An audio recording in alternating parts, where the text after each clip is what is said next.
I'm Dom Nicholls, and this is Ukraine the Latest. Today, as Kyiv endures yet another mass aerial attack and President Zelensky arrives in Rome for the annual Ukraine Recovery Conference, we report on espionage activities inside Ukraine, and later we talk to the Chief Adoption Officer of the NATO Innovation Fund. Bravery takes you through the most unimaginable hardships to finally reward you with victory. Russia does not want peace. Erstens, wir verteidigen mit unserer Hilfe für die Ukraine auch unsere Freiheit und unsere europäischen Werte. If I'm president, I will have that war settled in one day, 24 hours. We are with you, not just today or tomorrow, but for 100 years. Nous ne pouvons pas, comme Européens, laisser gagner la Russie en Ukraine. Nobody's going to break us. We're strong. We're Ukrainians. It's Thursday, the 7th of July, 3 years and 137 days since the full-scale invasion began. And today, I'm joined by the Telegraph's Executive Editor for Audio, Francis Dearnley, and John Ridge, Chief Adoption Officer of the NATO Innovation Fund. We'll start with the updates from Ukraine. And a reminder, overnight Tuesday, Wednesday this week, Russia launched 741 drones and missiles. That was a new record in the number of aerial weapons fired at Ukraine since the start of the full-scale invasion. That was roughly a 34% increase from the previous record high of 550 drones and missiles. That previous record high occurring just last week, Thursday, Friday. So they are ramping it up. Well, they're at it again last night. Another mass aerial attack by Russia. 397 Shahed-type strike drones, 8 Iskander-M ballistic missiles, and 6 Kh-101 cruise missiles, as well as 4 S-300 surface-to-air guided missiles. So that's 415 munitions in total, not near the new total that it was set, the new highest record, but still a huge amount of ordnance in the air. And this is happening night after night. Kyiv was the main target. Mayor Vitaly Klitschko there said the attack caused fires at apartment buildings in Kyiv's Shenchemkivsky districts and Donetsky districts. They're basically from the centre of the city out to the northwest and also the southeast of the city across the river. Ukrainian air defence forces shot down 164 drones, with a further 204 being brought down by electronic warfare or just being lost but causing no damage. They shot down all 8 Iskander-M ballistic missiles and all 6 Kh-101 cruise missiles. However, some munitions did get through. Obviously, the drones, 2 people were killed and 19 injured in the capital. That air raid lasted from about 1 a.m., just after 1 a.m. this morning, to 7 a.m. Now, a friend of mine who lives in the capital messaged me this morning and said, noisiest night in northern Kyiv maybe since the enemy was here. I stopped counting nearby Shahed explosions after 15. Hopefully they were in the sky and not on the ground. Lots of AAA, that's anti-aircraft artillery or fire to bring down the drones. Lots of AAA and explosions further away too. Now, as I say, Kyiv bore the brunt of these strikes, but across the country yesterday there was a total of 12 people killed and another 55 at least injured. In Donetsk Oblast, 9 civilians were killed and 10 injured, Governor Vadim Flashkin said. That included 5 killed in an attack by first-person view drones in the town of Rodinsky. That's about 5 km north of Pokrovsk, and 4 people killed, 2 injured during further airstrikes on the city of Konstantinivka. That's about 40 km northeast of Pokrovsk, up near Bakhmut. Kherson, Zaporizhia and Mykolaiv Oblasts in the south and Sumy Oblast in the north were also hit with everything from artillery to ballistic missiles. There was no move to speak of on the ground, still incredibly violent. However, for the first day in quite a while, just under 1,000 Russian casualties taken yesterday. So actually not that quiet, but the line's going nowhere. Casualties, remember, is killed, wounded, missing and taken prisoner. Now, a couple more stories for me. The Kyiv Independent reporting this morning that the Atesh partisan group are claiming on Telegram that they've sabotaged the railways in the Russian city of Volgograd, old Stalingrad, about 300 km east of Ukraine, and in the Russian-occupied settlement of Uvarove in the east of Crimea, about 50 km from the west of the Kerch Bridge. Apologies if I've mispronounced that. Now, they say they disrupted the flow of critical military supplies there in Crimea on that vital supply line. They also said they disabled a relay panel that provides communication and control between trains at the railway hub at the Maxim Gorky locomotive depot in Volgograd. That hub serves as a critical artery for moving equipment, fuel, personnel and weapons to Russian forces in the south and the east of Ukraine, according to Atesh's statement. They said, "We are precise, decisive and uncompromising. Logistical strikes are strikes at the heart of the Russian war machine." And now, last one for me. Thank you to Tom for pointing me to a story in last Sunday's Irish Times that said the Gardaí, that's the police service of Ireland, were investigating the discovery of a bomb, a viable device, near a Russian-owned refinery in County Limerick. This was found last Friday afternoon, attached to a fuel tank that services a refinery sports and social club, a building located close to the Shannon estuary towns of Foynes, Askeaton. Again, I hope I've pronounced that, I'm sorry. But we're in the far west of Ireland here, County Limerick, fall in, get taken out to sea, next stop Newfoundland, that kind of place. So interesting that this was happening. A statement provided by the Irish Defence Forces said, on Friday evening, bomb experts from the Defence Forces Explosive Ordnance Disposal Team responded to a request for assistance from An Garda Síochána, that's the Guards, in relation to a suspect device in the area of Askeaton, County Limerick. Following an assessment, the EOD team confirmed the device was viable and it was rendered safe. Now, while that plant, the Okinish Alumina plant, has no direct link to the Russian military or to the Russian war effort, it is owned by Russian aluminium giant Rusal, and one of its significant shareholders is the Russian oligarch Oleg Deripaska, a man who's been sanctioned by the UK. I should point out, of course, that the Irish government has refused to support any potential sanctioning of Rusal's Askeaton plant there. But a very, very odd story indeed. And thank you to Tom for pointing it out to me. Francis, what have you been looking at on the diplomatic front? Well, thanks very much, Dom. In the political realm, all eyes today are on the annual Ukraine Recovery Conference in Rome, where European leaders are gathering, including President Zelensky, to discuss long-term support of the country. Last night, Pope Leo met with the Ukrainian president at Castel Gandolfo, the papal residence southeast of Rome, with the Vatican saying that the two discussed the ongoing conflict and the urgent need for a just and lasting peace. The Pope reiterated his willingness to host both Russian and Ukrainian representatives for negotiations at the Vatican. That being, of course, that idea dismissed by Russian Foreign Minister Sergei Lavrov recently.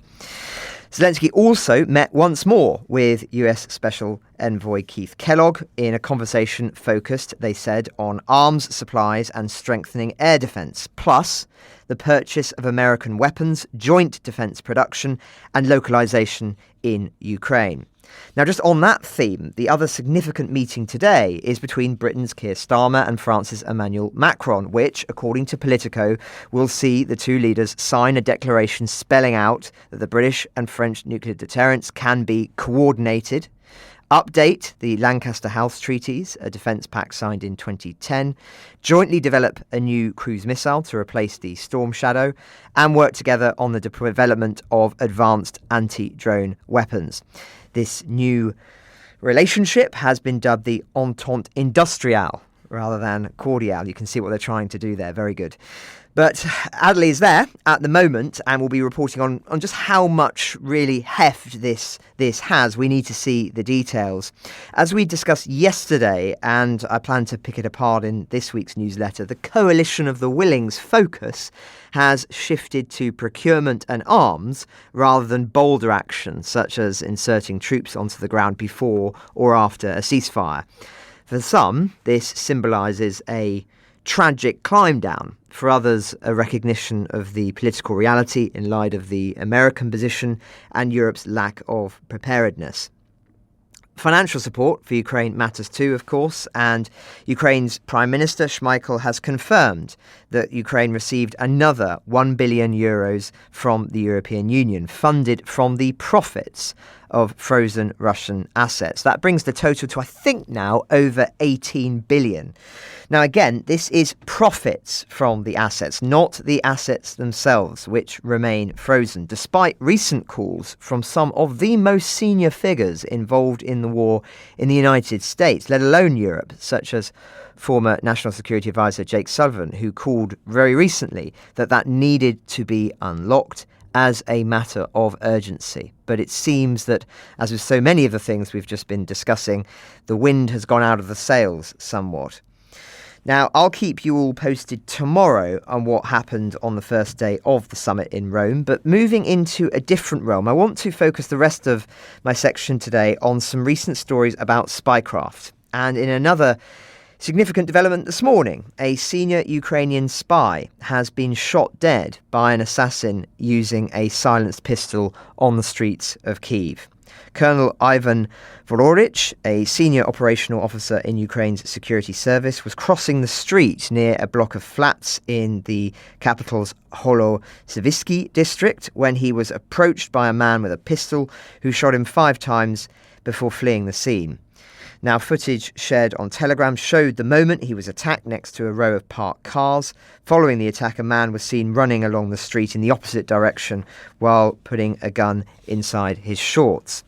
The colonel was reportedly the head of the 1st Division of the 16th Department in Ukraine's security service, which focused on high-level operations, including counter-terrorism, special operations and security missions. We can, of course, only speculate at this stage, but several high-ranking Russian defense officials have been killed recently, as we've reported, in Russia, including that general and his assistant in Moscow last December, the head of Moscow's radiation, biological and chemical defense forces not so long ago, another general in a car bomb attack in Moscow earlier this year. So it wouldn't be, I think, too much of a stretch to assume that this may well be a response from the Kremlin. But more on this story as we get it. On a similar theme, the Financial Times did an interesting long read recently into a subject we've discussed on the podcast before: the systematic grooming of Ukrainian teenagers and young adults, including orphans and individuals displaced by the fighting, to consciously or unconsciously spy for Moscow. And the story gives a recent example of a 16-year-old who was arrested by the SBU, recruited by Russia's Federal Security Service, the FSB, via the messenger app Telegram, on which Russian operatives, says the FT, increasingly target young users with offers of quick cash in exchange for their collaboration. The FT writes, "The teenager concerned was instructed to take photographs of Ukrainian troop positions and send location data back through encrypted channels. But the SBU had been tracking him, and when he raised his phone near a military site in Dnipro city in southern Ukraine, he was arrested on the spot." Investigators believe the gathered intelligence could have been used to guide Russian missile or drone strikes like the thousands that have devastated cities and critical infrastructure. The teen now faces charges of high treason and a possible life sentence. Now, an SBU spokesperson told the paper, Russia's campaign started last spring with tasks of burning cars and electricity hubs along the railway. Then they upgraded their strategy and started burning military recruitment centres. Earlier this year, he said, they switched to using Ukrainians as suicide bombers. Now, the recruitment channels follow a similar pattern. An anonymous user reaches out to youths over Telegram, Discord, WhatsApp or Viber with attractive offers of quick and easy money. Once contact is made, Russian handlers provide coordinates and instructions ranging from photographing military objects or air defense systems to planting explosive devices or conducting arson attacks. The promised payments range between $100 and $1,000. Now, the FT says the problem has grown to such a scale that Ukrainian authorities have launched a nationwide awareness campaign. Warnings are sent in mass text messages, plastered on billboards alongside highways, and shown on repeat on passenger trains.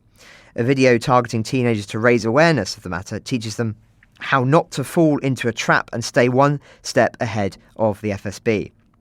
SBU agents have also been invited to schools to teach children how to spot Russian efforts to groom them. The campaign slogan aims to flip the script on Moscow. Don't burn your own, burn the enemy. So an interesting one, which again we will continue to monitor, but it follows a pattern which we've been aware of for some time.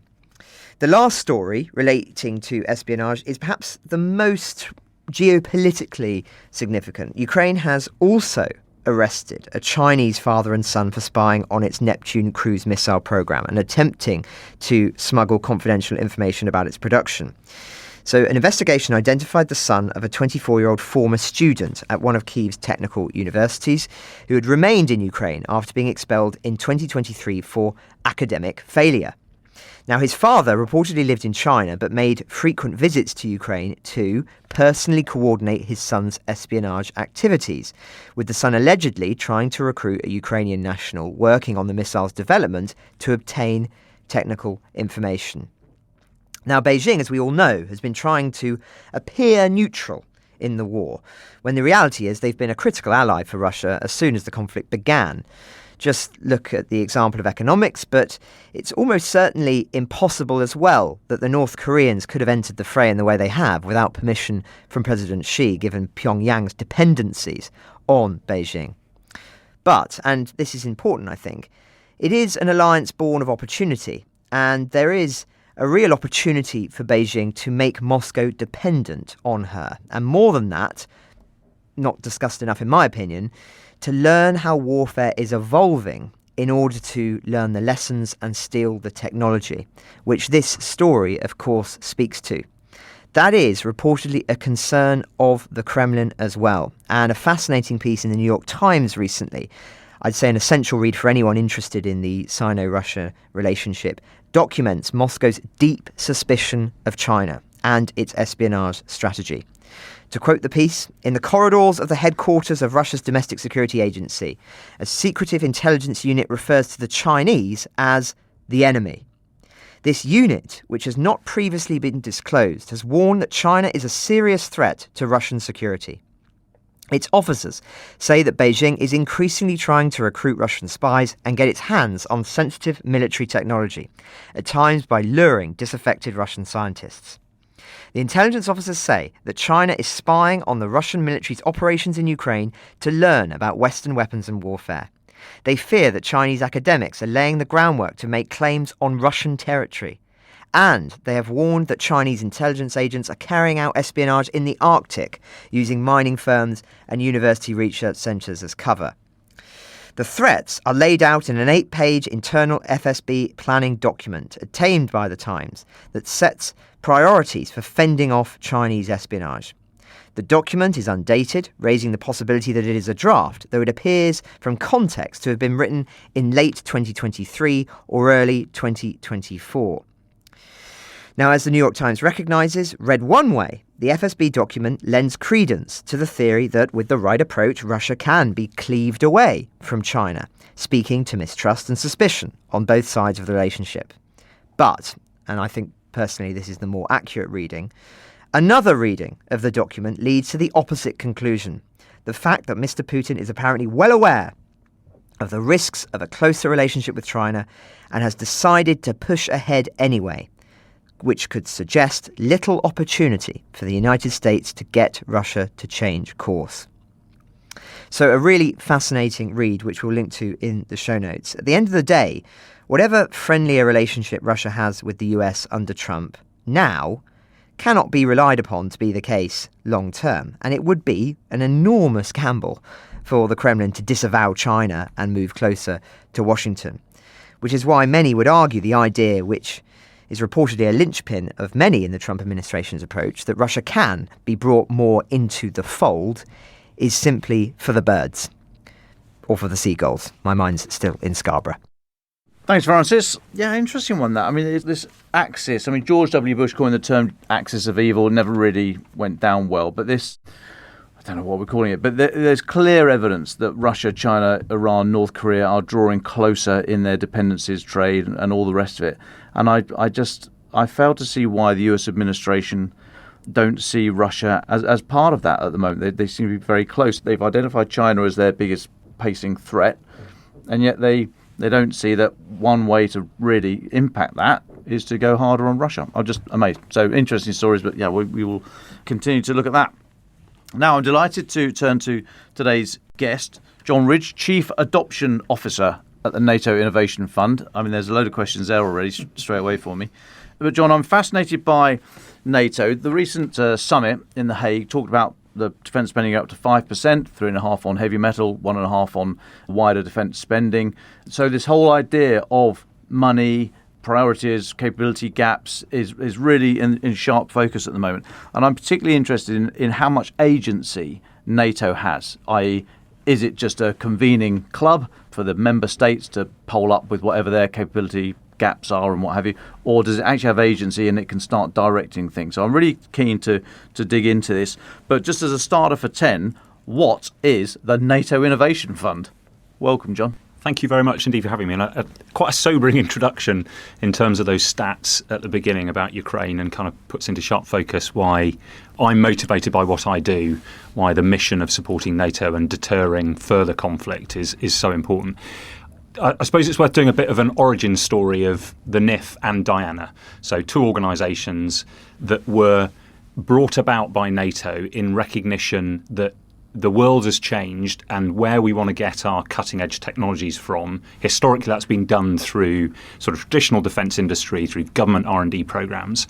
And there was a recognition a few years back that things had moved on, and that many of the sort of the really interesting technologies, the real game changers, were coming out of the private sector. So AI, quantum, material science, the stuff that we've seen on autonomy, all the drone technology that's come out and that we've seen to such effect in Ukraine, was coming out of the private sector. And NATO recognised that it wasn't able to access that as easily as it wanted to. So it set up two organisations. Diana is an accelerator programme. Yeah, so the Defence Innovation Accelerator North Atlantic. For the North Atlantic. Exactly. Bit clunky, because it would have been otherwise. Exactly. But they are an accelerator programme. And what they do is they put out challenges out very broadly and say to industry, if you think you've got part of the solutions to these challenges, come back with your proposals for what you might be able to do. And then they select. And to give you a kind of idea of the scale, I think the first set of challenges got about 1,400 applications in. And they down selected, I think, 40 off that first set. And we're now heading into year 3. They're expecting 5,000 applications to come in for this next set of challenges. So they find these companies and they put them through an accelerator program, which helps them scale, helps them develop their prototypes, links them up with end users, generally relatively kind of early stage tech. So that's Diana. The NIF set up at broadly the same time, and we've now been investing coming up for 2 years. We're a venture capital fund. We are NATO's VC fund in short order, established outside the NATO structures, because trying to run a VC firm inside NATO would have just been too difficult. So set up outside. And they then basically said to the allies, who wants to be part of this?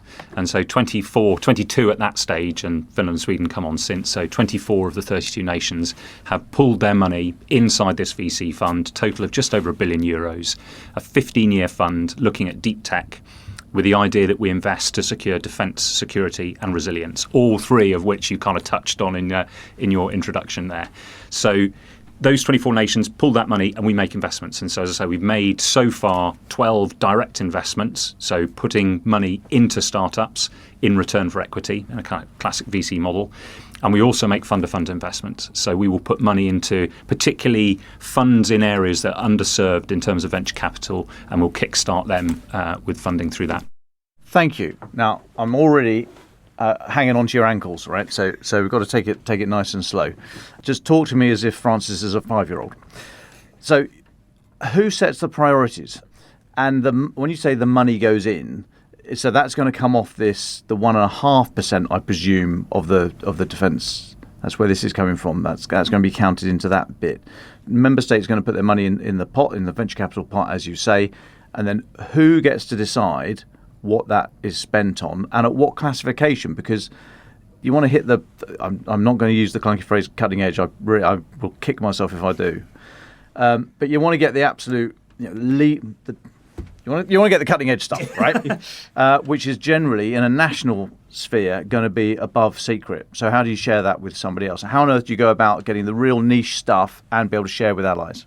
And who decides? So let's touch first on where the money... So the money scores, as I understand it, against the 3.5%, because this is buying capabilities. It's buying access to capabilities. It varies in terms of where it comes from. So some of our LPs are sovereign wealth funds. So the nations have chose to use their sovereign wealth funds to put money into the NIF. Some of our limited partners LPs are actually ministries of defence. So they are investing. So in the UK MODs, and this was in my previous life, that is money that is defence budget money that has been transferred across into the fund in order to buy equity in these companies. So that's, I am not sure how all the nations will deal with whether it's the 3.5 or 1.5. To a certain extent, it doesn't really matter as long as it's having the right effect at the end of it. How do the priorities get set is a really good question. So the sort of boundary that we've got, first of all, has to be dual use. So it has to be technologies that either start in the defence sector, which have potential civil use, or start in the civil sector and have potential military use. So that's the first kind of criteria. So we are not going to invest in 155mm artillery shell manufacturing. There's plenty of money around to do that in existing defence budgets. We focus broadly on what we describe as emerging and disruptive technology, EDTs. So we're looking at things like material science, like AI, autonomy, cyber, those sorts of areas. Those are the sort of broad buckets. But critically, it's around the use case. So do they support defence, security and resilience? And that's how we define what it is. Now, we spoke earlier briefly about the Rapid Adoption Action Plan. So the summit, one of the key deliverables from the recent summit was this Rapid Adoption Action Plan. One of the undertakings that NATO has made in that action plan is to create a clearer demand signal at the right classification that we can put out to startups. A traditional demand signal would look like a requirement that would say, build me a thing that's this big and weighs this much and does these things and can operate in these temperature ranges. That really isn't terribly helpful to a startup. What we want to do is unlock their creativity. So what we want to do is present them with a problem. To say, for example, there's an exercise running at the moment in the Baltics that was run by Allied Command Transformation in NATO. And they are trying to understand how you do persistent surveillance in the maritime environment, how you look after all that under that critical subsea infrastructure. How do you create that in a different way? So you could do it by putting out lots of crewed ships, and that's traditionally the way we've done it. But what they've done is said, is there another way to do it? How can we use autonomous surface vehicles? How can we use autonomous underwater vehicles? How do we use drones in a different way? What we want is problems. And actually the problems are much easier to declassify. So you can take what might look initially like a highly classified type area, but you can create a problem that you can frame in a way that's unclassified and give that out to industry. And then you go through stages of development, building the prototypes. And at some point, you may get to the point where you then need to have a classified conversation. But then you've developed the technology, and then you can have a conversation with the company around getting the right security clearances and everything else. So critically for us, what we're aiming for is these unclassified problems that are broad enough to unlock the real creativity that's there, rather than defining the solution at the outset and saying, build me a thing that does this. That's not where we want to go. So you've defined the problem, you've got a funky startup that's come up with some novel solution, but you then need to scale it, and that's when you need to get the big defence primes or bigger defence companies, I should say, involved, I would imagine. So NATO's going straight into defence sovereignty politics, is it not? Because you're going to have to lay contracts, and we're going to want them laid here in the UK, France are going to want the same, Germany's, but everyone's going to say that whilst the startup might be in Sweden, we're perfectly placed to scale that up to make thousands of these super widgets every month. So aren't you just going to be playing straight into member state politics? First part of that question. And secondly, who owns the widget at the end of the day? So is NATO becoming its own agency? Because you already own 5 Global Hawks, I think. So you've got some stuff on the shelf. So how is NATO able to be a military force in its own right? So three things there. So I'll work through them in turn. First of all, the bit around primes and industry. So the first thing to say here, and we've ended up in a situation where we've sort of created this artificiality of it's startups or it's primes. The reality is it's both. Some of these startups so there's a company called Icomat who we're working with at the moment doing novel composites. So they do carbon fibre composites, really great technology, allows you to do them lighter, stronger and cheaper and faster. Their route to market is going to be via working with existing defence primes. So we've introduced them to a number of defence primes who they will hopefully form strategic partnerships with. That's one route. Some of our other startups, TechEver, for example, very large Portuguese drone company deployed at scale in Ukraine. They don't need a prime to work with. They can produce these platforms at scale. They are a sort of new prime, different model, particularly in terms of the commercials. They do the R&D at their own expense. They don't expect the government to pay for it up front. So that's the kind of critical difference. So you're going to end up with a mix of traditional primes, non-traditional primes like Helsing and Anduril and others, and also these startups. And that all comes together in a slightly different way. So that's kind of answered your first question. The second bit around sovereignty is really interesting. And I think we're seeing already some really, really useful signals about what the future might look like. So TechEver have already built, in order to meet the demand for Ukraine, have built a factory in Wales. They have committed under a thing called Project Overmatch to put £400 million and create 1,000 jobs over the next 5 years in the UK. Portuguese company want to build manufacturing in the UK. Arcs Robotics, another of our portfolio companies, German uncrewed ground vehicle, exactly the same, want to build a factory in the UK to deliver against UK demand, and they can tailor it to a UK requirement based upon a kind of common platform and common architecture and everything else. So I think that's the model that we're going to end up with. And in a way, what do we really care about in terms of sovereignty? You care about the jobs, particularly, and you care about the supply chains and stuff like that. So I think that's a model that we'll start to see more and more of. That's, I think, it deals with this issue of how the industry kind of fits together and this idea of sovereignty. Your last bit on NATO is again really interesting. Most of the demand, whilst it's created by NATO in terms of nations, we need you to be able to do X, Y, Z, is delivered by the nations. Very little, as you pointed out, is procured under NATO common funding. So some of the command and control platforms are done. Some of the airborne command and control systems, they are delivered by common funded programs. The vast majority of stuff is by nations. So NATO's role is then, it has multiple roles. One of the things it does is to set that overall requirement for be capable of doing this sort of thing, hopefully not in the future defining it by, I want you to provide X numbers of brigades and ships and aircraft, but to say, we need you to solve this problem, go away and work out as nations how you're going to do it, because that's a much better way to do it. So that's the first bit. And then it can also provide support in terms of things like there are two agencies which do procurement inside NATO or assist on procurement, NSPA and NCIA. NSPA does hardware, NCIA does software in broad terms. They are there to assist the nations in doing that procurement. So there are a number of conversations ongoing at the moment about how you facilitate how you make it easier for nations to do the acquisition in different ways, so that what we're not necessarily doing all the time is defaulting to going traditional suppliers for traditional platforms. So there's a lot of work, and if you read the Rapid Adoption Action Plan, there's a lot in there around how you tweak your acquisition system. My bitter experience of innovation inside defence is we fascinate around the prototyping and the R&D innovation, because it's super exciting seeing there's amazing tech and giving it to end users and seeing them play with it. The sad reality is it's about acquisition frameworks, and it's about procurement. That's where real innovation happens, is where you change your acquisition to level the playing field so that your startup has as good a chance as your traditional prime at landing their products and getting them into the hands of the end users, where the overall effect is then to improve NATO's ability to deter. I'm glad you mentioned the NATO's Rapid Adoption Action Plan. Now, it says, I've read it, some of it, and it says it's going to introduce, and this is a quote, a mindset embracing more acquisition and procedural risk into the relevant national processes and structures. Okay, end of quote. So the risk there is that the programme fails and all the money goes up in smoke. But these are national processes. So will NATO reimburse that nation? You said earlier on those things you mentioned are for a UK requirement, a UK demand. Well, but I thought this was for NATO. I thought this was NATO-wide, because other people have contributed to this. And if there's a UK demand, UK requirement, then the UK can sort off and do its own process, can't it?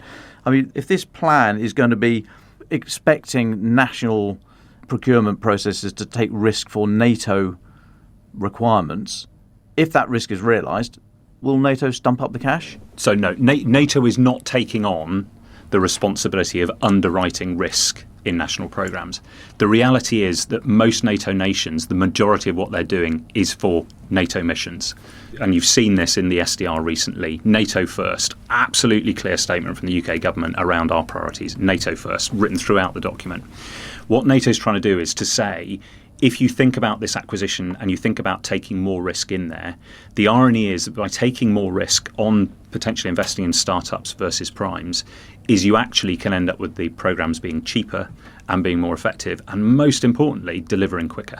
So when you look, and I saw this in my time in the UK MOD, you look at some of our programs, and because of the way they're constructed, and it's perfectly logical that they are rational responses to the sorts of systems that were set up, you end up with lots and lots of delay in the program as you're trying to meet in sometimes artificially exquisite requirements that are set right at the outset, and then you've got 5-10 year worth programs, so you get tons of delay and tons of cost increase in there.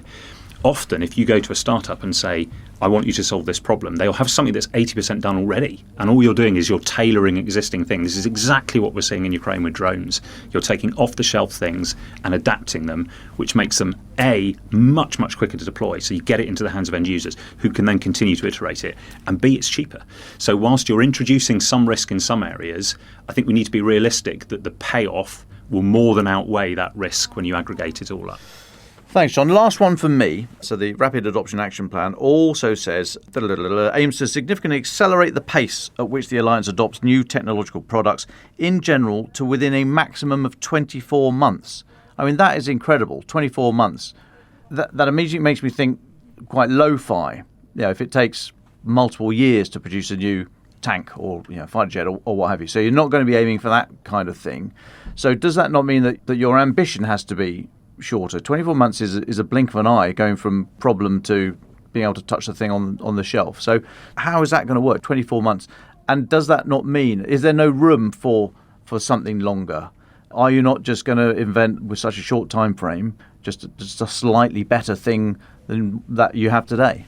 So I think the 24 months is around a sense of direction rather than a kind of hard target. And you'll have seen exactly the same language in the UK SDR around these different levels of acquisition and the speed at which they move. The basic thing is to try and make it faster. You're absolutely right. We're not going to build a 6th generation fighter in 24 months. That's not going to happen. I think what NATO's trying to do is to say not everything has to be acquired like we do 6th generation fighters or nuclear submarines and stuff. That what we should do is we should accept that some parts of our portfolio are managed like that and they will remain. The vast majority can be procured much more quickly. And to get to 24 months, what you're basically saying is you're not starting from scratch and getting research and development from literally science forward. What you're doing is you're taking something where you've got the foundation technology in place already. It just maybe, and this is the idea of dual use, it just maybe has not been applied to a defence or security problem first.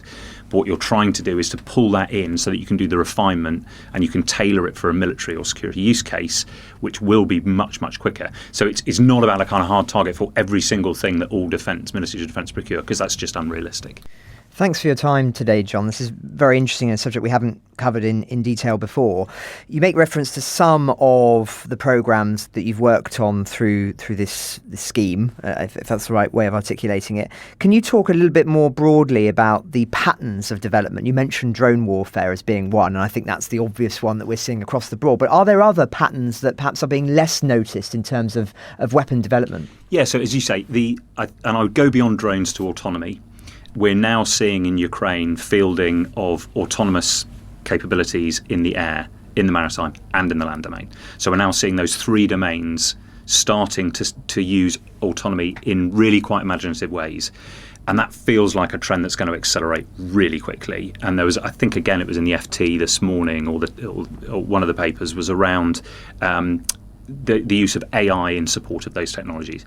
And worrying, we've seen that on the Shahed drones recently, where they're starting to integrate AI into those. So I think that is absolutely a theme.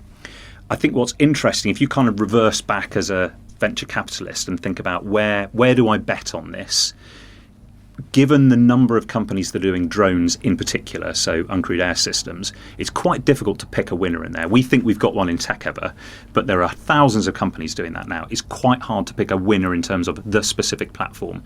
I think when you come back from that and look at some of the underlying technologies, whether it's kind of brushless DC motors or the avionics systems or the materials that you're using to construct it, I think that's a really interesting area. They're sort of common to all. So it kind of doesn't matter which specific company wins as the best drone. There's going to be a series of underlying technologies which I think are really interesting, which is where we should invest, because then it can be applied to whatever the most successful solution is. And I think that's the same whether it's in air, maritime or ground. So that's one theme which I think is definitely worth exploring. And interesting, you'll also see in the recent announcement of the Ukraine government agreements on how we work together around our industrial bases. That, I think, is a really exciting proposition. The Ukrainians are doing some amazing stuff with their industry base. So that feels like a trend which we should be following. The other one, slightly beyond that, is an issue around what your industrial base looks like. At the moment, we have a defence industrial base which copes with episodic demand for exquisite systems. And you'll produce 100 of these things, and then the plant will sort of go fallow for a while, and then we'll produce another 100 a little bit while later on. We know that if you get into a war, and the reason that's important is because everyone watches what everyone else's industrial base is doing, and it's part of our deterrence, is our ability to kind of mobilise our industrial base. 2 years into a war, you're not going to be building F-35s and Type 45 destroyers and things at the tempo that you might want to. So I'm really interested in what do you put in your industrial base which allows you to do three things, and again, directly drawn from what you see in Ukraine. First of all, it's resilient, so you don't have single massive factories which are then vulnerable to missile attacks.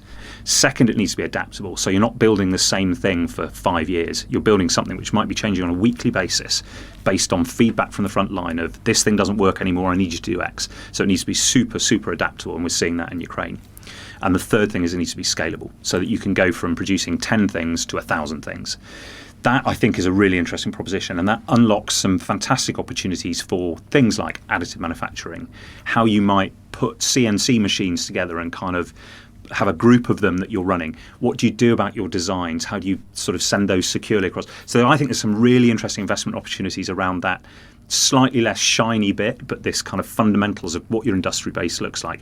And there's so many lessons from World War II on this. You read Freedom's Forge. There's a brilliant book on the mosquito which talks around this thing gets made out of wood, because then you can give it out to your artisan tradespeople across the country and they can all make a piece of it, and then you can aggregate it together. I think there are some really interesting lessons for us about how we build that kind of future industry base. Just on the autonomous tech issue, what was your reaction to Operation Spider's Web? Did it shock you, or was this something that, in a sense, you saw coming some time away? I would love to be able to say I saw that coming. I spoke to some Ukrainian colleagues a couple of days afterwards, and they were still super excited about what it had done. To me, it talks about proper innovation. When you're trying to work out how you do what we would describe in the trade as deep fires, so how you strike targets very, very deep. One way is to produce exquisite missiles, which you fire 4,000 kilometres or whatever else. Another way is to think, actually, I've got some really good capabilities that I can use from a handful of kilometres out. What about if I took all of them forward? So it's a complete pivot in terms of how you... That, to me, is the really exciting thing about it. The other thing, which I think is absolutely extraordinary, given that took, by all accounts, 18 months to pull together, the level of secrecy around that did not leak, again, I think is incredible, given how difficult that must be in the environments the Ukrainian are operating in. So it's like proper innovation is the first thing, which I think is so exciting. And secondly, the level of secrecy, I think, is extraordinary. Now, I'm sure it'll be of no surprise to you there's been a lot of criticism made of NATO and in some of its decisions made in the last, or sense of urgency, perhaps. I just wondered if you could just give a sense of the vibe in NATO at the moment. We've got NATO Secretary General, on the one hand, saying extremely punchy things. You've got to start learning Russian unless we do much more. But he's delivering it in a very sort of rather relaxed, nonchalant way, as if we've got this, don't worry. Can you describe the vibe in NATO at the moment? Is there a sense of fear, of exhilaration? So I am not a NATO spokesperson, and I'm not part of NATO. What I can say is that the things like the Rapid Adoption Action Plan, to me, make clear a determination to find these new technologies, to scale them, to change the way we acquire, to produce them more, to get them into the hands of end users more quickly, and critically, by doing that, to make sure that NATO can deter future aggression. That's something which I think comes through really clearly, and we are even closer than we've ever been before with NATO and with Diana in terms of how the three organisations, so the innovation community and the operational users inside NATO, Diana doing the accelerator, and then the NIF providing venture capital funding, that's an incredibly powerful combination, which I am extremely optimistic about. Thanks, John. Now, just before we go to final thoughts, you said a couple of things there that piqued my interest. So what's Russia doing on their shaheads with AI? And you mentioned the mosquito be built out of wood so that the artisans across Britain could all help.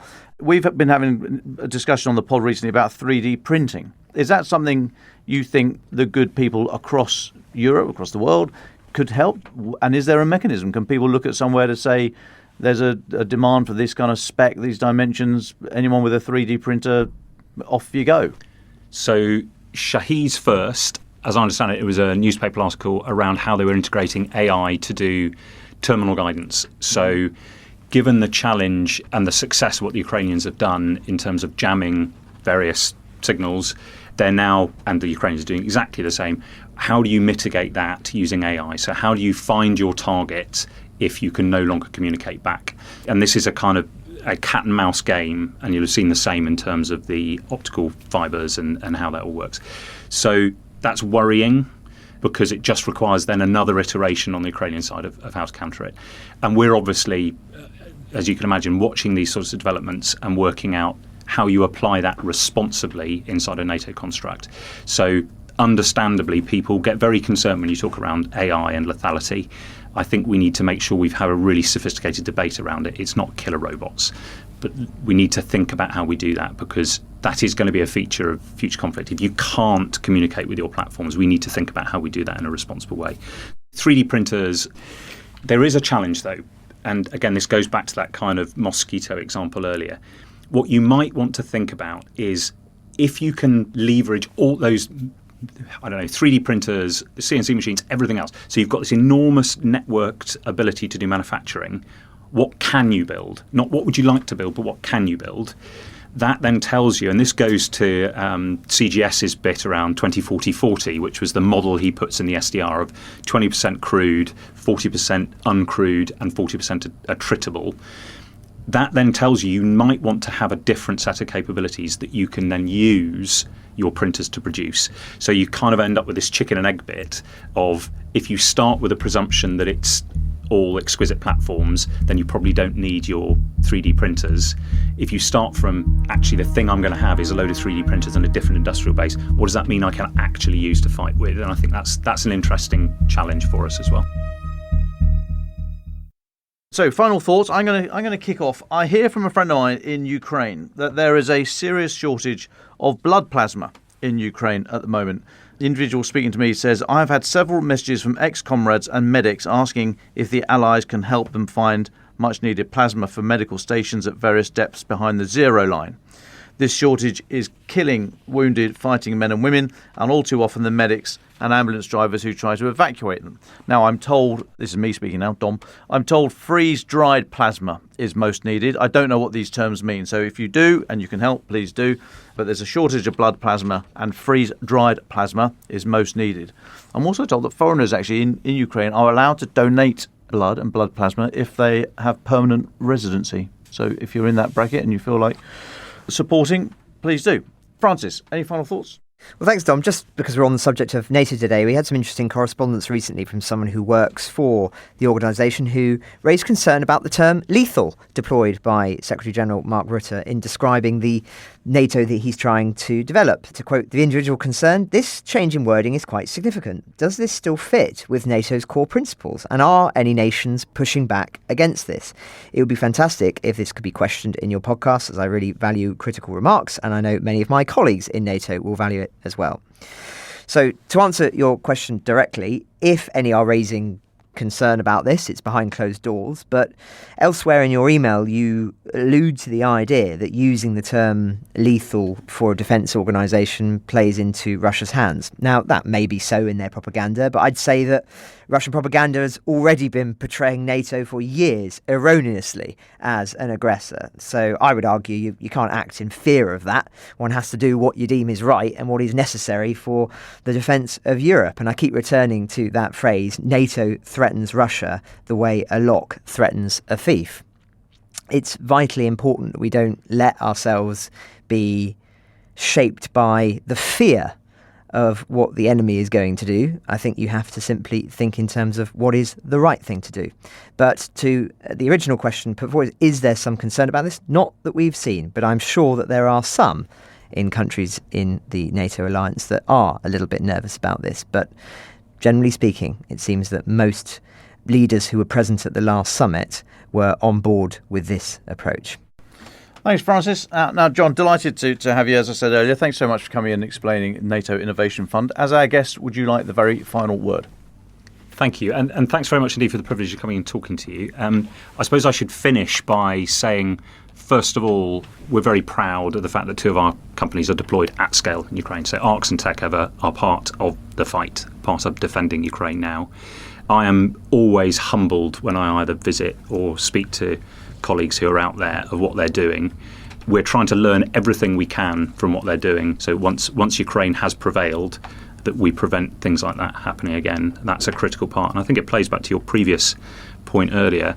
If you wish for peace, you prepare for war. So that's why we need to worry about lethal capabilities, because we don't want to use them.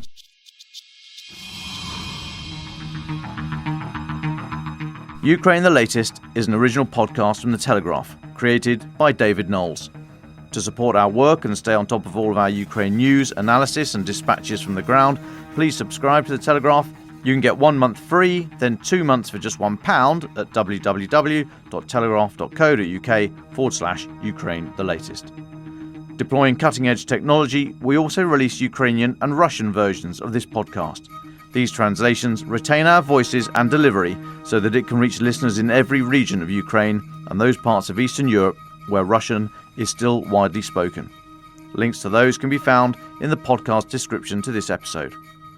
You can also now sign up to the new Ukraine the Latest weekly newsletter. Each week, Francis and I answer your questions, provide recommended reading, and give exclusive analysis and behind-the-scenes insights, plus maps of the front lines and diagrams of weapons, to complement our daily reporting. It's free for everyone, including non-subscribers. You can find the link to sign up in the descriptions for this episode. We regularly have a Ukraine live blog on our website where you can follow updates as they come in throughout the day, including insights from regular contributors to this podcast. We also do the same for other breaking international stories. If you appreciate our work, please consider following Ukraine the Latest on your preferred podcast app and leave us a review, as it really helps others find the show. Please also share it with those who may not be aware we exist. You can listen to this conversation live at 1 p.m. London time each weekday on X Spaces. Follow The Telegraph so that you don't miss it. You can also get in touch directly to ask questions or give comments by emailing ukrainepod@telegraph.co.uk. We continue to read every message. You can also contact us directly on X. You'll find our handles in the description for this episode. As ever, we're especially interested to hear where you're listening from around the world. Ukraine the Latest was today produced by Phil Atkins. Executive producers are Francis Dearnley, Louisa Wells and David Nicholls. My name is David Nicholls. Thank you all for listening. Goodbye.